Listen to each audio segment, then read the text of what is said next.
Buenos días. El día de hoy vamos a ver la construcción de la República de Chile, cuáles son sus características, cómo se fue constituyendo, cuáles eran las discusiones que habían en la época y cómo Chile logró constituirse como una república independiente en el siglo XIX.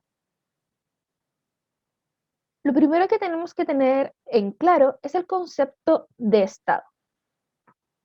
El Estado es un concepto político que está referido a una organización social que posee instituciones soberanas que regulan la vida de una cierta comunidad de individuos en el marco de un territorio nacional.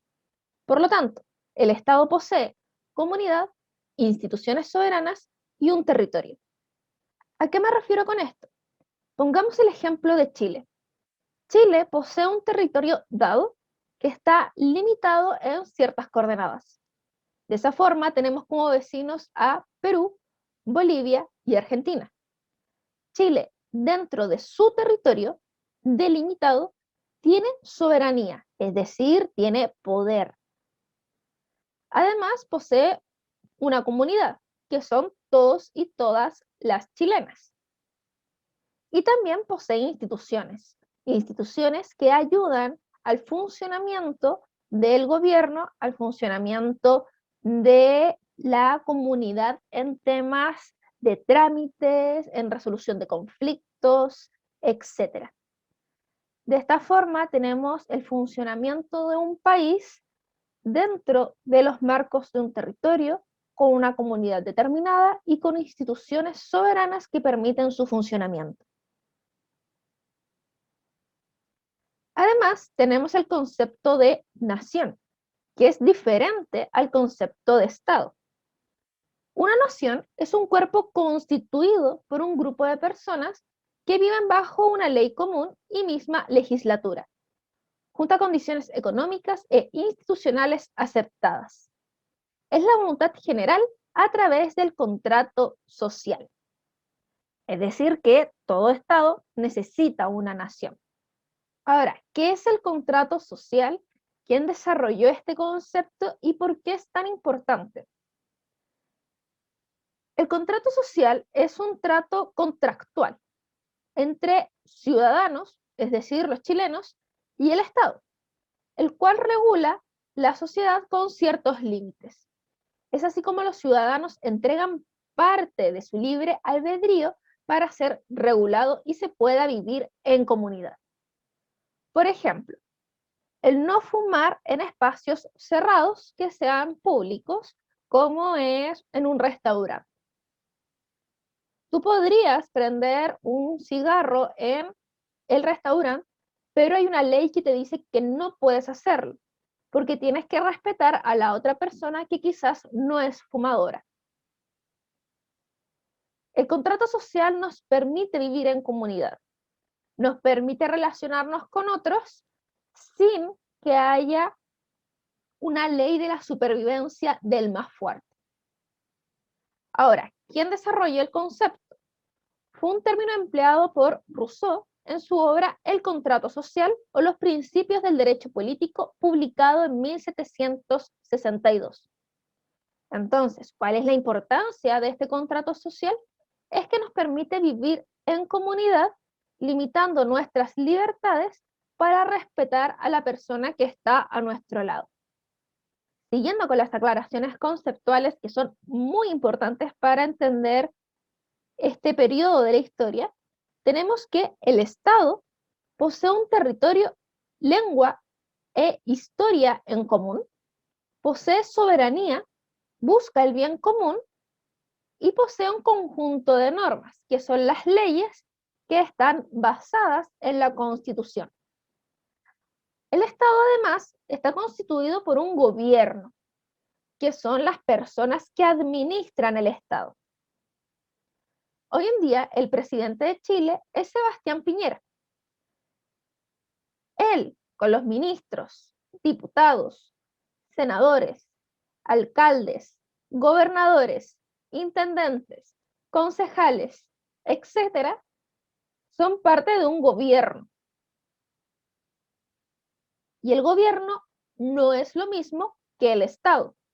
El gobierno es quien administra el Estado y que normalmente son elegidos por votación popular en una república democrática. Además, tenemos el concepto de nación, que es un grupo humano vinculado estrechamente entre sí por lazos de sangre, origen, raza y también por aquellos vínculos espirituales como la religión, la lengua y la historia. Los chilenos tenemos la nacionalización chilena.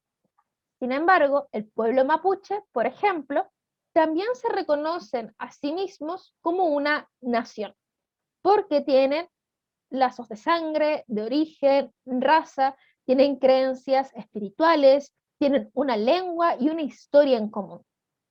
Ahora bien, los estados nacionales de América en el siglo XIX van a tener ciertas problemáticas al momento de configurarse.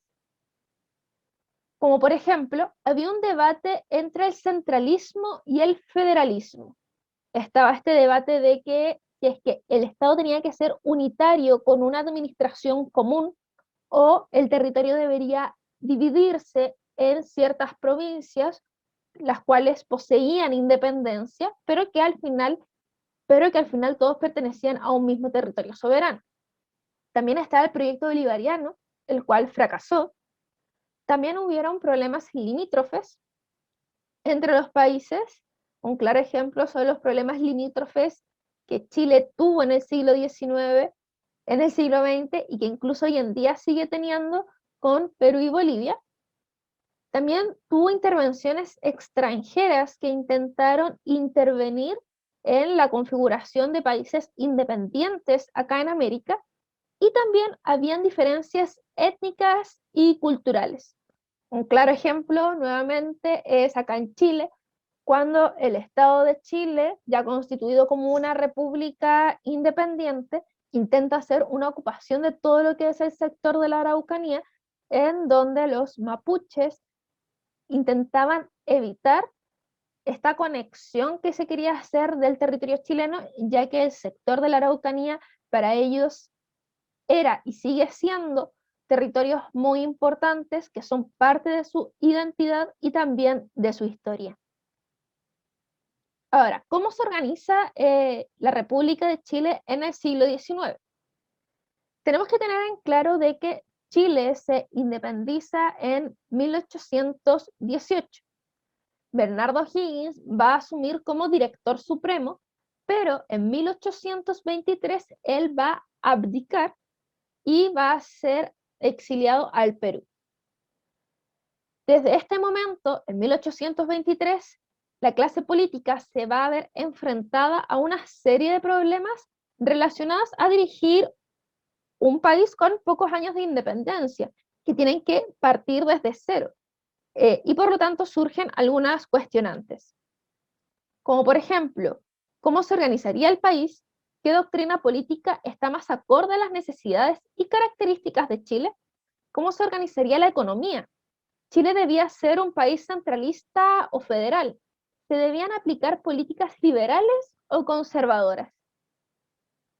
Todas estas eran solo algunas preguntas que resolver y que serían respondiendo a medida que Chile vaya aprobando diferentes alternativas.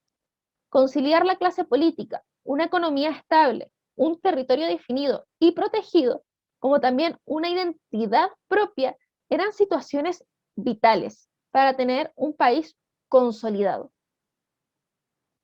Es así como va a comenzar un periodo de ensayos constitucionales que comienza en 1823 y va a terminar hacia 1830 con la batalla del Ircay y la Constitución conservadora de 1833. Volviendo a la década de los 20 de 1800, tenemos que la clase política, la oligarquía en general, no conocían la extensión del territorio con exactitud como hoy en día se conoce, y tampoco se tenían claro cuáles eran sus recursos económicos que podían ser aprovechados y explotados. Todo esto hacía difícil plantear una organización que respondiera a las características que tenía el país, que en sí era muy largo y también era muy difícil de explorar. De ahí que se comienzan a planificar diferentes ensayos constitucionales que van a responder a diferentes posturas políticas para intentar construir la República de Chile. Hay diferentes miradas, al igual que hoy en día, para organizar al país que estaba recién independizado. Hay una corriente liberal constituido por pipiolos, que eran jóvenes profesionales, comerciantes e intelectuales, y que buscaba la instauración de un régimen que reconociera la igualdad entre las provincias chilenas y se le asignara mayores facultades al poder legislativo. También estaban influenciados por el liberalismo europeo en el sentido económico. Por lo tanto, aspiraban a mayores libertades y también querían disminuir la influencia de la Iglesia sobre el Estado. También estaban los federales, quienes apostaban por un Estado federal para favorecer la descentralización política y la autonomía económica de las provincias. El líder de este grupo federal fue José Miguel Infante.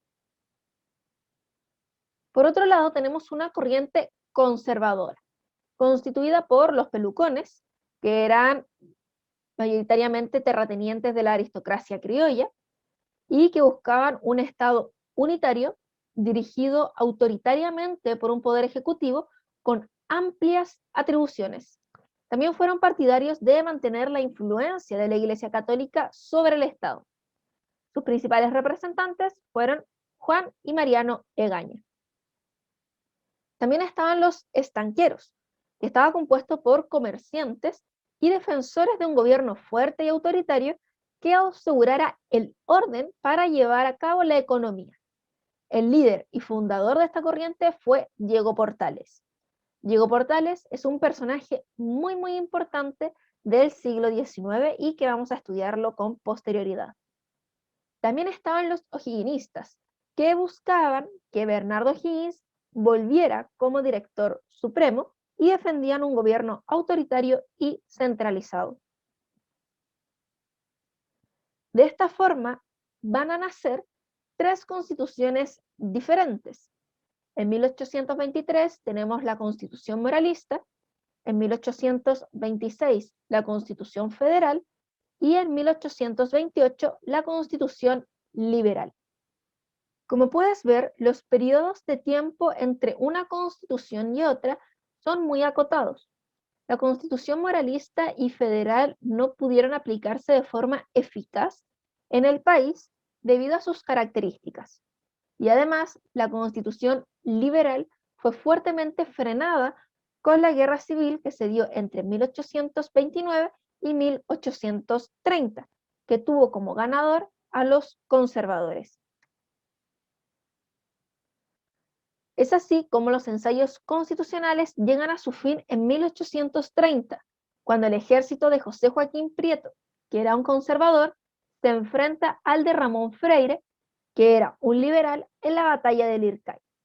En esta guerra civil gana el bando conservador, dando inicio al llamado periodo conservador o era portaliana, que dura 30 años en Chile. La era portaliana va a tener ciertas características que van muy ligados a la corriente conservadora, especialmente estanquera. Va a tener una organización del Estado bajo una visión de Diego Portales, que era este personaje muy importante que se da en 1830 y que va a tener las ideas principales que se instauraron en la era conservadora. ¿Cuál era su visión? Decía que el presidente tenía que tener amplias atribuciones y que las libertades de las personas tenían que estar muy limitadas. Apostaba por un gobierno fuerte, centralizado y que mantuviera el orden para poder llevar a cabo una economía, una política y una sociedad como correspondiera. Toda esta visión de Diego Portales sobre un presidente con amplias atribuciones, con libertades limitadas, con un gobierno fuerte, centralizado y que mantuviera el orden, van a estar consolidadas en la Constitución de 1833, que es una constitución conservadora y que va a regir al país hasta 1925. Te invito a realizar el boleto de salida que he dejado en el Classroom. De esta forma puedo saber si entendiste la materia, si tienes alguna duda, si hay algo que reforzar en la siguiente clase.